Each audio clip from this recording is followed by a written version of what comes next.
परमेश्वरलाई धन्यवाद होस्। आज फेरि पनि तपाईँको अगाडि परमेश्वरको यो जीवित वचनबाट बोल्नको निम्ति मलाई यहाँ खडा गर्नुभएको छ। यो परमेश्वरको अनुग्रह र आशिष कृपाद्वारा हुन आएको हो। म आफै त केही पनि होइन, तर पनि परमेश्वरले जे प्रकाश दिनुभएको छ त्यो कुरालाई म तपाईँहरूको अगाडि राख्न चाहन्छु है। अनि आज विशेष गरी मैले वचनको शीर्षक चाहिँ के ल्याएको छु भने तपाईँको वचनमा शक्ति भनेर मैले ल्याएको छु है बोल्दछु। सो यस कारणले गर्दा सुरु गर्नको लागि आजको वचन हामी पाठ चाहिँ हामी याकुब 3बाट गर्नेछौँ। प्राय जस्तो तपाईँहरूलाई यो वचन स्पष्ट छ। यो वचन पाठ गर्नुको लागि आज हाम्रो भाइ उमेशलाई छोटो यो वचन पाठको लागि दिनेछु अनि त्यसपछि म अगाडि बढ्नेछु है। 1 देखि आफ्नो बाइबलमा तपाईँहरूले पनि हेर्न सक्नुहुन्छ। हुन्छ, तपाईँहरूको बिचमा हामी याकुबको पुस्तक 3 अध्यायको 1 देखि 12 पदसम्म हामी हेर्नेछौँ। तपाईँहरूले आफ्नो बाइबलमा हेर्न सक्नुहुनेछ र हाम्रो दाजुले भन्नुभए अनुसार म तपाईँहरूको बिचमा पाठ गर्नेछु। यहाँ यसरी लेखिएको छ, भाइ हो, तिमीहरूमध्ये धेरैजना शिक्षक नहौ, किनकि तिमीहरू जान्दछौ हामी शिक्षा दिनेहरू न्याय अझ कठोर रूपले हुनेछ, किनकि हामी सबै धेरै भुल गर्दछौँ। जुन मानिसले आफूले बोल्ने कुरामा भुल गर्दैन त्यसले आफ्ना सारा शरीरमा पनि लगाम लगाउन सक्छ र त्यो सिद्ध मानिस हुन्छ। यदि घोडाहरूलाई बसमा राख्नलाई तिनीहरूका मुखमा लगाम लगायौ भने तिनीहरूका सारा शरीरलाई जता मन पर्यो त्यतै लान सक्छौ। हेर त, जहाजहरू जे ते हावाले चल्दछन् ती ठुला ठुला भए तापनि एउटा सानो पतवारद्वारा कर्णधारले आफ्नो इच्छा अनुसार जता मन पर्यो त्यतै लान्छ। त्यस्तै जिब्रो पनि एउटा सानो अङ्ग भएर ठुला ठुला कुराको अभिमान गर्दछ। हेर, एउटा सानो आगोको झिल्काले ठुलो वन पनि स्वाहा पार्दछ। जिब्रो पनि एउटा आगो नै हो। यो शरीरका अङ्गहरू मध्ये अधर्मको एउटा दुनिया नै हो। यसले सारा शरीरलाई दूषित पार्दछ र जीवनको सारा क्रममा नै आगो सल्काइदिन्छ र नरकको आगोमा त्यो जल्छ। हरेक किसिमका पशु पन्छी, घस्रने जन्तु र समुद्रका जीव जन्तुलाई तह लगाउन सकिन्छ, तर मानिस जातिबाट नै तह लगाइएको छ। तर जिब्रोलाई कुनै मानिसले तह लाउन सक्दैन। घातक विषले भरिएको यो चञ्चल दुष्ट हो। यसद्वारा हामी प्रभु र पिताको प्रशंसा गर्दछौँ र यसैद्वारा परमेश्वरको स्वरूपमा बनेका मानिसहरूलाई हामी सराप्छौँ। एउटै मुखबाट आशीर्वाद र सराप निस्कन्छन्। मेरा भाइ हो, यसो नहुनु पर्ने हो। के पानीको मूलको एउटै धाराबाट मिठो र तितो पानी निस्कन्छ र? हेर भाइ हो, के अन्जिरको बोटमा जैतुन अथवा दागको बोटमा अन्जिर फल्न सक्छ र? तितो पानीको मूलबाट पनि मिठो पानी निस्कन सक्दैन। आमेन। हजुर, धन्यवाद। हुन्छ भाइ, थ्याङ्क यू भेरी मच भाइले यो वचन पाठ गरिदिनु भएको लागि। यो वचनहरू तपाईँलाई थाहै छ, तर म यसको एउटा दुईटा कुरालाई मात्रै हाइलाइट गरेर भन्न चाहन्छु। या अब कसरी यो हामीले पुरै बुझेको छौँ, 2-3 शब्दलाई लिएर म अगाडि बढ्नेछु। अब जस्तै अघि मैले हाम्रो बोलेको वचनमा शक्ति भनेर मैले भने, अब त्यो चाहिँ कसरी हाम्रो जीवनमा मैले कसरी अनुभव गरेको छु अनि कसैले बोलेको वचनले मेरो जीवनमा कस्तो प्रकारले प्रभाव पारेको छ त्यो कुराहरू म तपाईँहरूको अगाडि राख्नेछु है। जस्तै 4 पदलाई हामीले यहाँ हेऱ्यौँ भनी लेखेको छ, हेर त, जहाजहरू जो तेज हावाले चल्दछन् ती ठुला ठुला भए तापनि एउटा सानो पतवारद्वारा कर्णधारले आफ्नो इच्छा अनुसार जता मन पर्यो त्यतै लान्छ भनेर हामीले पढ्यौँ। होइन। अनि यहाँ चाहिँ अब हामीले पढेको छौँ एउटा सानो पतवारद्वारा चाहिँ कर्णधार एउटा त्यो विल जसलाई जहाजको त्यो विलले ठुलो ठुलो जहाजलाई उसलाई जता मन लाग्छ त्यतै उसले पुर्याउन सक्दछ। त्यो हामीलाई थाहा छ है, हामीले त्यो कुराहरू हामी जान्दछौँ। अनि त्यसै गरी हामीले 5 पदमा पनि पढ्यौँ, यहाँ लेखेको छ त्यस्तै जिब्रो पनि एउटा सानो अङ्ग भएर ठुला ठुला कुराको अभिमान गर्दछ। हेर एउटा सानो आगोको झिल्काले ठुलो वन पनि स्वाहा पार्दछ भनेर हामीले पढ्यौँ। एउटा यो जिब्रोलाई दिएको एउटा के भन्नु, एउटा पहिचान होइन, एउटा सानो कुरा भएर यसले एउटा सानो आगोको झिल्का जस्तै एउटा माचिसको त्यो सिङका झिल्काले पनि तर त्यो ठुलो वनलाई नै सफा पारेको। अनि बाइबलले चाहिँ हाम्रो यो जिब्रोलाई अर्थात् हाम्रो यो बोलीलाई चाहिँ यस्तो प्रकारको एउटा परिभाषा या एउटा नाम दिएको छ है। सो त्यो कारणले गर्दा अनि जस्तै अघि हामीले 4 पद पढ्यौँ, एउटा जहाज पनि कर्णधारले जता मन लगाउँछ त्यता लान्छ। लास्ट इयर हामी सानो हाम्रो होलिडे जाँदाखेरि आइल अफ वाइट जाँदाखेरि लिएको पिक्चर। अनि यसमा यो चाहिँ फेरी, खासमा यसलाई चाहिँ फेरी भन्छ। हामी पोस्टमुथबाट त्यो आइल अफ वाइट त्यहाँ टापुमा पुग्नुको लागि यो जहाजलाई लिएको थियौँ। अनि यसमा चाहिँ गाडीहरू पनि, बसहरू, ट्रकहरू होइन, गाडीहरू हामी आफै हालेर आफै चढेर धेरै मान्छेहरू थियो। अनि हेर्दा अचम्मै लाग्दो है, ठुल्ठुलो गाडीहरूलाई पनि टिपेर मान्छे पनि हालेर अनि हामीलाई त्यहाँ पुर्याउने ठाउँमा पुर्याइदियो या पुर्याउँछ या त्यो भएको कुरो हामीलाई थाहा छ। एउटा यो उदाहरणको निम्ति है यो। अनि अब विचार गऱ्यो भने यो चाहिँ कसरी हुन गयो त होइन, कि त्यो क्याप्टन भनौँ होइन, त्यो जहाज चलाउने मान्छे चाहिँ बलवान थियो र उसले ठेलेर या उसले घुमाएर लगेको हो, होइन नि त, यो कुरा हामीलाई थाहा छ। तर यो कुरो एउटा जुन जहाजको डिजाइन अनि त्यो एउटा पतवार होइन, त्यसमा राखिदिएको त्यो क्षमता, त्यो बल या त्यसमा राखिदिएको त्यो क्षमता भएको कारणले गर्दा एउटा कर्णधारले एउटै हातले पनि घुमाएर जता मन लाग्यो त्यतै लानु सक्छ भनी बाइबलले चाहिँ हाम्रो जिब्रोलाई अर्थात् हाम्रो बोलीलाई चाहिँ यो शब्द दिनुभएको छ, यो नाम दिनुभएको छ। सुरुमै नै पढ्यौँ, म अब यहाँ बोलिरहेको छु तर यो हामीले होसियार, यहाँ के भनेको छ सुरुकै पदमा, भाइ हो तिमीहरूमध्ये धेरैजना शिक्षक नहौ किनकि तिमीहरू जान्दछौ हामी शिक्षा दिनेहरूको न्याय अझै कठोर हुन्छ। अब यो मैले अहिले भन्दैछु नि यो कुरो, मैले चाहिँ एउटा विषालु साँपमाथि खुट्टा राखेको जस्तै हो क्या हो, अर्को शब्दमा हेरौँ भने। किनभने यो वचनले हामीलाई भन्दछ शिक्षक नहो, तर अहिले मैले शिक्षक जस्तै भएर तपाईँहरूको अगाडि मैले यो परमेश्वरको वचन बोलिरहेको छु। त्यो पनि वचन हामीले बोलेको वचनमा शक्ति हुन्छ र छ भनेर मैले भनिरहेको छु भनी यो कुरो मलाई थाहा छ तर पनि म गर्दैछु भनी चाहिँ त्यो एउटा मैले विषालु साँपमा खुट्टा राखेको या कुल्चेको जस्तै हो। किनभने त्यो डेन्जर छ, अब त्यसले मलाई काट्नु पनि सक्छ है।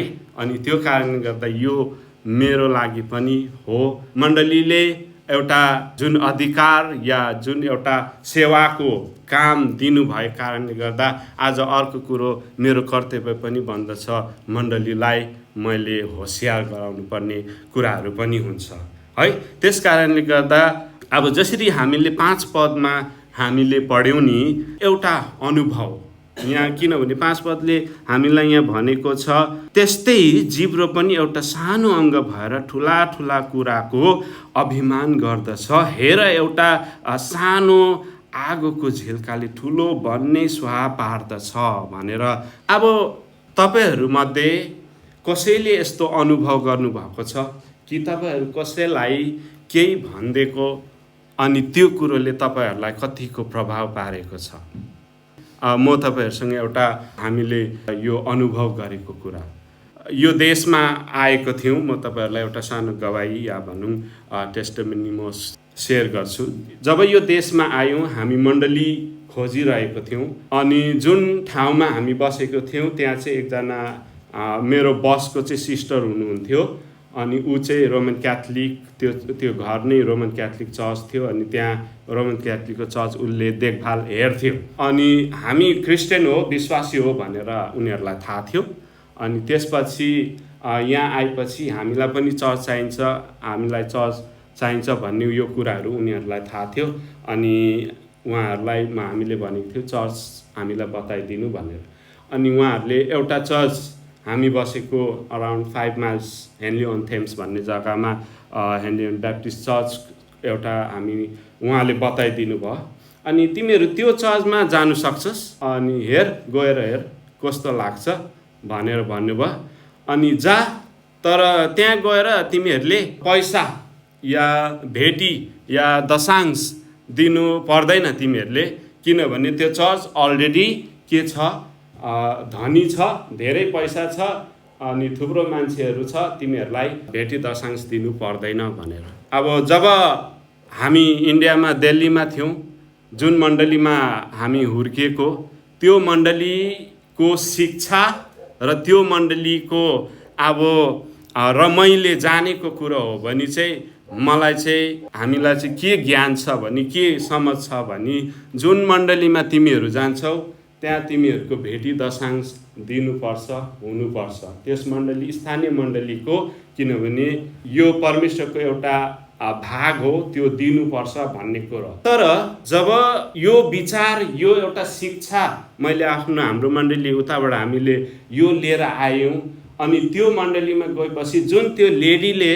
तिमीहरू जा हेर त्यो चर्च मन लाग्यो भने जानु सक्छस्, तर पैसा दिनु या तिमीहरूको दशांश भेटी दिनु जरुरी छैन है, तिनीहरूकोमा अलरेडी लट अफ मनी छ, पैसा थुप्रो छ भन्ने कुरा भने नि त्यसले कस्तो प्रकारको असर गरे नि मलाई थाहा छ, हामीलाई थाहा छ।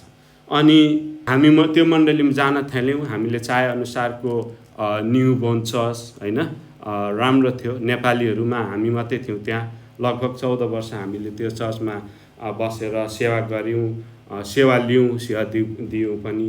अनि त्यति बेला सुरु गरेपछि त्यो कुराले यस्तो प्रकारले असर गरेपछि कति दिन हामीले दशांश भेटी दिएनौँ चर्चमा। हामीलाई त्यो कुराले, त्यो सुनेको वचनले चाहिँ यस्तो असर गरे कि मैले या हामीले जुन मण्डलीबाट सिकेर आएको कुराहरू थिए नि, त्यो कुरा नभनेको पनि त्यति बेलाको विश्वासी जीवनमा कति झन्डै 8-9 वर्षको विश्वासी जीवन भइसकेको थियो हाम्रो। अनि त्यो 9 वर्षसम्म मण्डली गएर सिकेको शिक्षालाई नि त्यो लेडीले एउटा शब्द भनेको कुराले नि त्यहाँ हामीले त्यो दशांश भेटी दिन छोड्यौँ या दिनौँ, कति समयसम्म दिनौँ। तर मनले कता कता चाहिँ भनिरहेको छ हामीलाई दशांश भेटी दिनुपर्छ, जुन मण्डलीमा जाँदैछस् त्यहाँ तिमीहरूले दशांश भेटी दिनुपर्छ भन्ने कुरा भनिरहेछ। अनि कति साल अब पैसा हो है, थाहा छ हामीलाई, कतिपल्ट दिँदा पनि पुग्दैन, नदिँदा पनि पुग्दैन। तर होइन, अब परमेश्वरको पनि आज्ञा छ, हामीले दशांश भेटी दिनुपर्छ, हाम्रो यो कमाइको कमसेकम 10% हामीले दिनुपर्छ भन्ने कुरो हामीलाई स्पष्ट थाहा छ। तर अब धेरै गाह्रो भयो, अलिक समयपछि झन्डै 1 वर्षभन्दा ज्यादा नै हामीले दिनौँ होला। तर त्यसपछि मनमा एकदमै परमेश्वरको वचनलाई हामीले ध्यान गर्दै हामीले फेरि बस अब त हामीले दिनै पर्छ भनेर हामीले दिनु सुरु गऱ्यौँ। जब दिनु सुरु गऱ्यौँ नि त्यहाँ, अनि यसो विचार गरेको मलाई थाहा छ, हामीलाई थाहा छ, जब नदिँदा पनि जस्तो प्रकारको पुग्नुपर्ने पुग्थ्यो या अभाव पनि हुन्थेन, ज्यादा पनि हुन्थेन, कम्ती पनि हुन्थेन, पुग्थ्यो। अनि दिएर पनि त्यही अवस्था छ। सो यसो विचार गरेँ, त्यसपछि दिनु सुरु गरेपछि पनि अवस्था त त्यही नै छ। तर यहाँ मैले भन्नु चाहेको या कुरा चाहिँ के छ भने, साँच्चै नै कि हामीले सुनेको वचन या कसैले भनेको कुराले पनि हाम्रो जीवनमा कतिको असर गर्दै रहेछ, त्यो 8-9 वर्षको विश्वासी पाएको शिक्षालाई पनि हल्लाइदियो क्या हो। अनि कति समय हामीले त्यो गर्न छोड्यौँ। तर जब फेरि परमेश्वर हामीसँग बोल्नुभयो अनि दिनको लागि परमेश्वरले हामीलाई अगुवाई गर्नुभयो नि, तब हामीले दियौँ। अनि मैले भने नि, दिएर कम्ती पनि भएन, नदिएर ज्यादी पनि भएन। अनि वचनले पनि त्यही भन्छ। अनि आफूलाई ठिक गर्नुको लागि परमेश्वरको अगाडि या हामी आफ्नो परिवारलाई नै एउटा अब कति समय हामीले नदिएको कारणले गर्दा हामीले के गर्थ्यौँ भने, जब हामीले दिनु सुरु गऱ्यौँ त्यो महिनाको पर्सेन्टेज जति हुन्थ्यो त्योभन्दा अलिकति ज्यादा दिएर कति साल हामी त्यहाँ बसिन्छ, कमसेकम त्यो मनमा एउटा ढुक्कपन, शान्तिपन आओस्, एउटा परमेश्वरसँगको हाम्रो सम्बन्ध ठिक होस् भनेर त्यो पर्सेन्टेज अलिकति ज्यादा दिएर त्यो नदिएको कुरालाई कभर गर्न खोज्यौँ। अनि त्यो कुराहरू भयो। यहाँ चाहिँ मैले यो वचन आजको तयार गर्दै गर्दाखेरि साँच्चै नै मैले थाहा गर्न सकेँ कि आज मैले भनेको वचन या मैले सुनेको वचनले अरूको जीवनलाई र हाम्रो जीवनलाई कस्तो प्रकारले असर गर्दै रहेछ नि, त्यो एउटा सोच्नुपर्ने कुरा छ र रहेछ है। सो त्यही कारणले गर्दाखेरि साँच्चै नै कि हामीले सुनेको वचनले हामीलाई कस्तो प्रकारको प्रभाव पर्दो रहेछ। आज हामीले सोच्नुपर्ने कुराहरू चाहिँ के छ भने, कहीँ हामीहरूलाई पनि यस्तै कतिजनाको शब्द या वचनहरूले असर गरेर त्यो जो परमेश्वरले दिनुभएको आज्ञा र वरदान या हामीले गर्नुपर्ने जो कर्तव्यहरू जो परमेश्वरले राखिदिनु भएको छ नि, त्यो कुरालाई अहिलेसम्म हामीले पक्रेर राखेको त छैनौँ। त्यो चाहिँ म भन्न चाहन्छु। अगर यस्तो केही कुरा छ भने हामी प्रभुसँग हामी प्रार्थना गरेर हामी त्यसलाई रिलिज गर्न सक्छौँ, रिलिज गर्नुपर्छ। जबसम्म हामीले यो कुरा गर्दैनौँ, जो परमेश्वरले दिनुभएको आशिषलाई हामी फेरि प्राप्त गर्न सक्दैनौँ। त्यो कारणले गर्दाखेरि मलाई यो वचन तयार गर्दै गर्दा एकदमै मलाई ठुलो कुरो चाहिँ के लागेको हो भने, साँच्चै नै कि आज मैले बोलेको या हामी तपाईहरूले बोलेको कुराले मान्छेको जीवनमा हामी आफैमा चाहिँ कस्तो प्रकारले असर गर्दै रहेछ त्यो कुरो मैले अनुभव गरेको छु है। अनि त्यसरी नै प्रभु येशू आफैले पनि यहाँ के भन्नुभएको छ भने, म पढ्छु मत्ती 12को 34देखि 37मा तपाईहरूले हेर्नु सक्नुहुन्छ। ए सर्पका बच्चा हो, तिमीहरू आफै दुष्ट छौ, असल कुरा कसरी बोल्न सक्छौ? किनभने हृदयमा भरिएका कुराहरू नै मुखबाट निस्किन्छन्। अब कतिपल्ट मान्छेले भनेको हामीलाई थाहा छ नि, म त प्याचपुचे भनिदिन्छु, मनमा केही राख्दिनँ भन्छ है। अब यो भनिसकेर मनमा भएको भनिसकेर निकालिदिएपछि मनमा त के रह्यो, केही रहेन। त्यो कारणले गर्दाखेरि कतिपल्ट हामीले भन्छौँ, तर मनमा जे छ त्यो कुरो निस्किएको छ भनेर भन्छ है, निस्किन्छ। असल मानिसले आफूभित्र भएका असल थोकबाट असलै थोक निकाल्छ, तर दुष्ट मानिसले आफूमा भएको दुष्टताबाट दुष्ट थोक नै निकाल्छ। म तिमीहरूलाई भन्दछु, हरेक व्यर्थको कुरा जो मानिसहरू बोल्दछन्, न्यायको दिनमा तिनीहरूले त्यसको लेखा दिनुपर्छ, किनकि तिम्रा वचनहरूले तिमी निर्दोष ठहरिन्छौ र तिम्रा वचनहरूले तिमी दोषी ठहरिनेछौ। सो हामीले बोलेको वचनद्वारा नि आज हामी निर्दोष पनि हुन्छौँ भने, आज हामी दोषी पनि ठहरिन्छौँ भने के हाम्रो यो बोलेको वचन यति प्रभावशाली र शक्तिशाली रहेन रहेछ र? हामीले सोच्नुपर्ने कुराहरू हुन्छ है, त्यो छ। अनि यसको साथसाथै मैले एउटा कोट पढ्दै थिएँ, त्यहाँ लेखेको छ, यो कोटमा हामीले हेऱ्यौँ भने त्यहाँ लेखेको छ, the tongue has no bones but it is strong enough to break a heart भनेर भनेको छ है। So be careful with words. जिब्रोमा हड्डी हुँदैन अरे, तर यो मुटु तोड्न सक्ने बलियो हुन्छ, त्यसैले शब्दहरूसँग सावधान रहो भनेर हामीलाई चेतावनी दिन्छ। अनि साँच्चै नै हेऱ्यौँ भने हाम्रो जिब्रोमा हड्डी त छैन, तर यो जिब्रोले बोलेको वचन चाहिँ कति शक्तिशाली र प्रभावशाली छ। मैले आफूले अनुभव गरेको छु। सो त्यही कारणले गर्दाखेरि म अगाडि बढ्न चाहन्छु। हाम्रो अगाडि अरू पनि कार्यक्रम छ। अनि हितोपदेश यहाँ 15:4 भन्छ, निको पार्ने जीवनको रुख हो, तर छली जिब्रोले आत्मालाई आघात पुर्याउँछ। हेर्नुहोस् त, वचनले भन्दैछ है, एउटा कसैलाई निको पार्ने पनि एउटा जिब्रो, जीवनको रुख भनेर दिएको छ भने, तर छली जिब्रो चाहिँ एउटा आत्मालाई जस्तै आत्मालाई पनि आघात पुर्याउने शक्ति चाहिँ त्यो जो बोलीमा या जिब्रोमा त्यो शब्दहरूमा हुँदो रहेछ। सो कि हामीले ध्यान गर्नु पर्दैन होला र यो कुराहरूको निम्ति हामीले बोल्ने कुराहरूमा? त्यही कारण हामीले सुन्नु धेरै बोल्नु कम्ती भन्ने कुराहरू हामीले कतिपय सुनिसकेको छौँ, तर हामीले के साँच्चै नै त्यो कुराहरूलाई लागू गरेको छौँ त?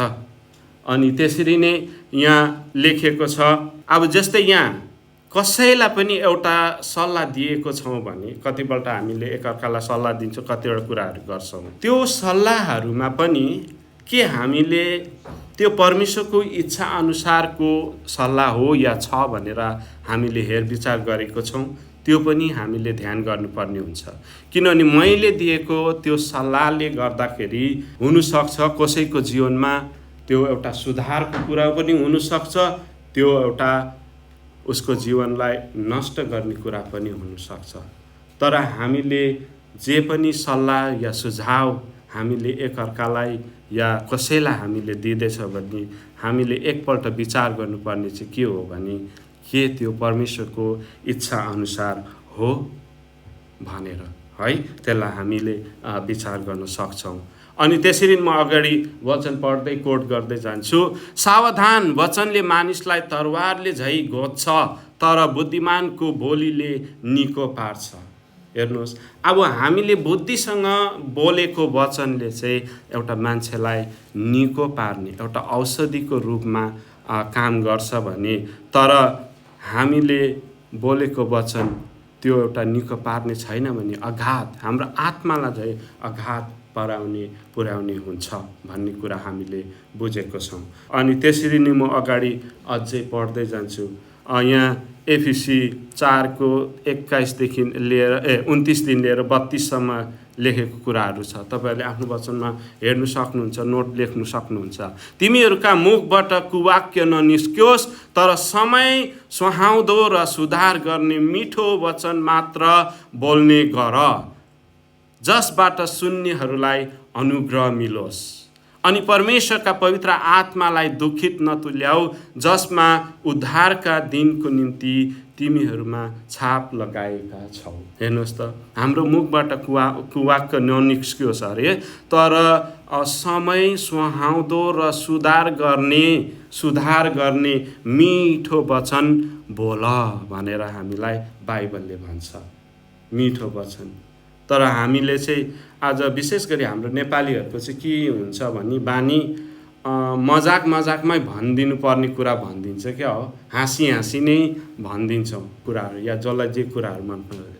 तर हेरेर समयलाई विचार गरेर त्यो सुहाउँदो अनुसार मिठो वचन हामीले बोल्ने गर्छौँ भने चाहिँ सुन्नेहरूलाई चाहिँ अनुग्रह मिल्छ अरे, सुन्नेहरूलाई अनुग्रह मिल्छ भनेर भन्छ। अनि त्यसरी नै म अगाडि बढ्नेछु।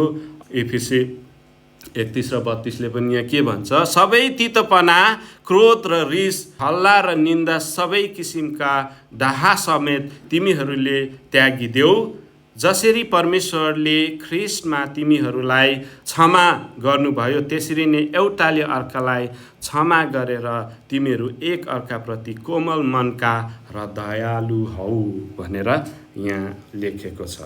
अब अहिलेको समय हामीले हेऱ्यौँ भने हामीले अहिले त बोल्ने वचनहरूमा मैले अहिले ध्यान दिएँ, तर अहिलेको मोडर्न जमाना अहिलेको समयमा हामीले हेऱ्यौँ भने अरू पनि यस्तो धेरै कुराहरूमा हामीले ध्यान गर्नुपर्ने कुरा हुन्छ। जस्तै अब जब हामी फोनमा कुरा गर्छौँ, मान्छेसँग फोनमा बोल्छौँ भने कस्तो प्रकारले हामीले बोलिरहेको छौँ। हामीले इमेल पठाउँछ, मैले त बोलेको होइन, इमेलको थ्रु पठाइन्छु भने त्यो पनि तपाईँ बोलेको है। फेरि मै बोलेको हुन्छु। ल म मुखले त गाली दिएको छुइनँ या मैले नराम्रो भनेको छुइनँ, इमेलको थ्रु डङ्की दिन्छु भन्यो भने, तर त्यो पनि इमेलको थ्रु पनि मै बोल्दैछु। सो अहिले हामीले ध्यान गर्नुपर्ने। हाउएभर फेसबुकमा अहिले कमेन्ट्सहरू हामीले के गर्नु सक्छौँ होइन? दुनियाँभरको मान्छेले जे पाए त्यही हालिरहेछ, बोलिरहेछ, गरिरहेको छ। तर हामी एउटा क्रिस्चियन विश्वासी हामी मान्छेहरूले ध्यान गर्नुपर्ने कुराहरू चाहिँ एउटा यो सबै है, यहाँ email, Facebook, WhatsApp, messenger, Viber, x है, ट्विटर थियो पहिला, इन्स्टाग्राम, अरू पनि थाहा छैन के छ। तर यो कुराहरूमा पनि आज हामीले के मान्छेलाई मेसेज पठाइरहेको छौँ, कमेन्ट गरिरहेको छौँ, के कुराहरू गरिरहेको छौँ, त्यो कुराहरू हामीले ध्यान गर्नुपर्ने हुन्छ। किनभने यो कुराहरूमा पनि जुन तपाईँले फिङ्गर टिप्सले ट्याप गरेर पठाउँदै हुनुहुन्छ नि, त्यो पनि तपाईँको हृदयबाट, तपाईँबाट आएको कुराहरू हुन्, हाम्रो जीवनबाट, हामीबाट आएको कुराहरू हुन्। त्यसरी नै बाइबलले भन्छ, रोमी 9:10 भन्छ, किनकि यदि तिमीले येशूलाई प्रभु हो भनी आफ्नो मुखले स्वीकार गर्यौ र परमेश्वरले तिमीलाई मरेकाहरूबाट जीवित पार्नुभयो भनी आफ्नो हृदयमा विश्वास गर्यौ भने तिम्रो उद्धार हुनेछ। यहाँ हेर्नुपर्ने कुराहरू चाहिँ के छ भने, आज तपाईँ र मैले उद्धार पनि पाएको छौँ भने चाहिँ के रहेछ भने, आफ्नो मुखले स्वीकार गरेर हामीले लिएर चाहिँ हाम्रो उद्धार, विश्वास गरेर होइन, हामीले लिएर चाहिँ त्यो हाम्रो उद्धार भएको कुरा हो भने, यसैको 10:10 के भन्छ भने, किनकि मानिसले आफ्नो हृदयले विश्वास गर्छ र ऊ निर्दोष ठहरिन्छ, अनि उसले आफ्नो मुखले स्वीकार गर्छ र उसको उद्धार हुँदछ। अब मान्छेले विश्वास गरेर उसले उद्धार पाएको कुरा हामीलाई थाहा छ। मैले मुखले अङ्गीकार गरेर, लिएर, मानेर चाहिँ हाम्रो उद्धार भएको छ भने, आफ्नो मुखले स्वीकार गरेर हाम्रो उद्धार भएको छ भने, र हामीले स्वीकार गरेको छौँ नि त, मुखले भनेर, प्रभु तपाईँले मेरो निम्ति आफ्नो प्राण दिनुभयो, मैले स्वीकार गरेको छु, मैले बोलेको त्यो स्वीकार गरेको वचनले आज हाम्रो उद्धार भएको छ, यतिसम्म हाम्रो भएको छ भने अन्त के हामीले ध्यान गर्नुपर्ने कुरा छैन र? अवश्य नै छ है। सो त्यो कारणले गर्दाखेरि म यहाँ राख्न चाहन्छु, आउनुहोस् हामी एकछिन हुनसक्छ भने हामी प्रार्थना बसौँ। किनभने अहिलेसम्म हामीले दिन प्रतिदिन कति समयहरूमा हामीले भुल गर्छौँ, हामीले जे पाए त्यही भनी पठाउँछौँ या बोली पठाउँछौँ। हुनसक्छ सुन्नेलाई र सुनेको कसै व्यक्तिहरूलाई लागेको होला, या हामीले भनेको वचन या म आफैले भनेको वचनहरूले, तर यो समय एकछिन हामी मौन बसेर एकछिन प्रभुसँग हामी पश्चाताप गरौँ, हामी प्रार्थना गरौँ। म प्रार्थना गर्नेछु, एकछिन परमेश्वरलाई हामी क्षमा मागौँ। अगर यस्तो केही वचनद्वारा, बोलीद्वारा, कुनै पनि कुराद्वारा कसैको मन दुखाएको छु, कसैको जीवनमा प्रभाव पारेको छु भने हामी क्षमा मागौँ। हामी भनौँ आफैले आफैलाई, हामी परमेश्वरको अगाडि हामी क्षमा मागौँ। किनभने साँच्चै नै प्रभाव पार्दछ, सुनेको वचन या हामीले बोलेको वचनले प्रभाव पार्दछ। परमेश्वर पिता, हामी तपाईँलाई यस घडी फेरि पनि एकपल्ट स्मरण गर्दछौँ र प्रभु तपाईँको अगाडि आउँदछौँ। तपाईँको वचनले भन्दछ, तिमीहरूले आफ्नो हृदय चूर्ण पारेर मेरो अगाडि आउँछ भने त्यो हृदयलाई तपाईँले तुच्छ ठान्नुहुन्न। यस घडी आज हामीले सुनेको वचन जो छ प्रभु, आज जुन हामीले बोलेको शब्दहरू या हाम्रो वचनहरूमा जुन शक्ति छ प्रभुजी, कतिपल्ट यस कुराहरूलाई हामीले ध्यान नगरेर, भुल गल्ती या हामीले छिटो बोलेर हामीले कसैको मन दुखाएको छौँ, कसैको जीवनमा प्रभाव पारेको छ भने यस घडी म आफै पनि प्रभु तपाईँको अगाडि क्षमा माग्दछौँ, प्रार्थना गर्दछौँ। प्रभु तपाईँले सहायता गर्नुहोस्, हाम्रो यो वचनलाई जुन जिब्रो आगोको झिस्का जस्तो एउटा प्रभु तपाईँले एउटा तुलना गर्नुभएको कुरा छ प्रभु, जसले चाहिँ एउटा ठुलो वनलाई पनि स्वाहा पार्दछ भन्ने कुरा प्रभु तपाईँले भन्नुभएको छ। अनि जीवन दिने र मुक्ति दिने कुराहरू प्रभु यस जीवन प्रभु बोलेको वचनबाट, सुनेको वचनबाट हुन्छ भन्ने प्रभु तपाईँसँग हामी प्रार्थना गर्दछौँ। यस घडी तपाईँले सहायता गर्नुहोस् पवित्र आत्मा। अनि आजसम्म अहिलेसम्म प्रभु हाम्रो जीवनमा हामीले केही पनि यस्तो कुराहरू हाम्रो बोली वचनबाट भएको छ भने प्रभु तपाईँसँग हामी प्रार्थना गर्दछौँ। तपाईँले अनुग्रह कृपा गरिदिनुहोस्, क्षमा गर्नुहोस् र प्रभु साँच्चै नै तपाईँको वचनले भने झै प्रभु हामीलाई सावधान हुन प्रभु तपाईँले सहायता गर्नुहोस्। प्रभुजी धन्यवाद तपाईँको पवित्र आत्माको सहायता, कृपा, प्रेम, पवित्र आत्माको अभिषेकको लागि र यो समय तपाईँले दिनुभएको लागि धन्यवाद। सबै महिमा, आदर, भक्ति, प्रशंसा प्रभु तपाईँलाई दिँदै प्रार्थना प्रभु यीशु ख्रीष्टको नाममा माग्दछौँ। आमेन।